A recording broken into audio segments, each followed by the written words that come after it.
সত্যি দুনিয়া থেকে বিদায় নিয়েছেন ইসরায়েলের প্রধানমন্ত্রী নেতানিয়াহু, এমনটাই জানিয়েছে আন্তর্জাতিক গণমাধ্যমগুলো। একই সাথে আমাদের বাংলাদেশেরও অনেক গণমাধ্যমগুলো ফলাওভাবে এটা প্রচার করতেছে।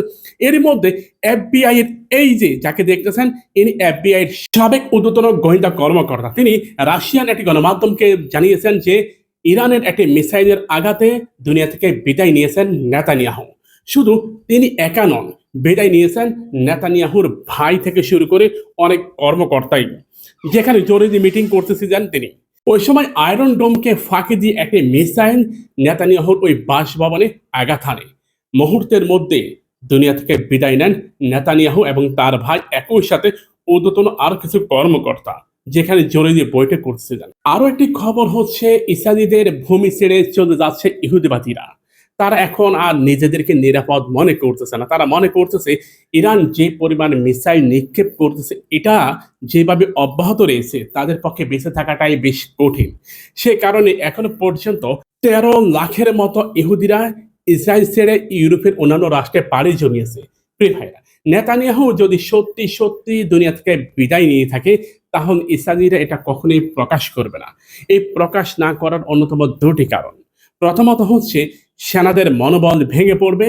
দ্বিতীয়ত, তারা কখনোই যুদ্ধে হেরে যাক এটা তারা কখনোই বলবে না। এমনকি আমেরিকার চাপেও তারা কখনোই এটা স্বীকার করবে না যে তাদের নেতানিয়াহু দুনিয়া থেকে বিদায় নিয়েছেন। ইরান রীতিমতো কঠিন প্রতিশোধ নিচ্ছে। আয়াতুল্লাহ আলী খামেনিকে দুনিয়া থেকে বিদায় করে দিয়েছে ইসরায়েল, ঠিক একইভাবে তারা নেতানিয়াহুকেও সেম একই ফর্মুলায় হাঁটিয়ে দিয়েছে।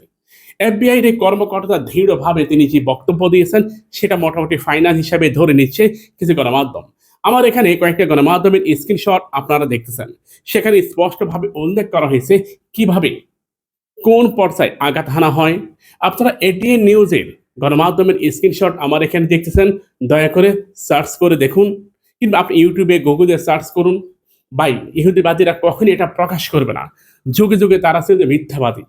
তারা মিথ্যা বা আশ্রয় নিয়েছে প্রতিনিয়ত। সে কারণেই তারা এর থেকে দূরে রয়েছে।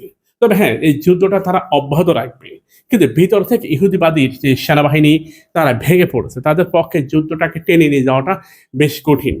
ইতিমধ্যে ইসরায়েলের ঊর্ধ্বতন সামরিক কর্মকর্তা ইহুদ বারাক তিনি জানিয়েছেন যুদ্ধটা এখনই বন্ধ করা হোক, তা না হলে পরিস্থিতি নিয়ন্ত্রণের বাইরে চলে যাবে।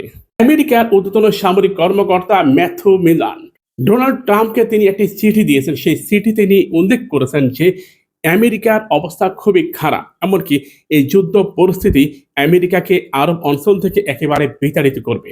ইতিমধ্যে কিছু কিছু আরব রাষ্ট্র মার্কিন যুক্তরাষ্ট্রকে একেবারে চলে যাওয়ার নির্দেশনা দিয়েছেন।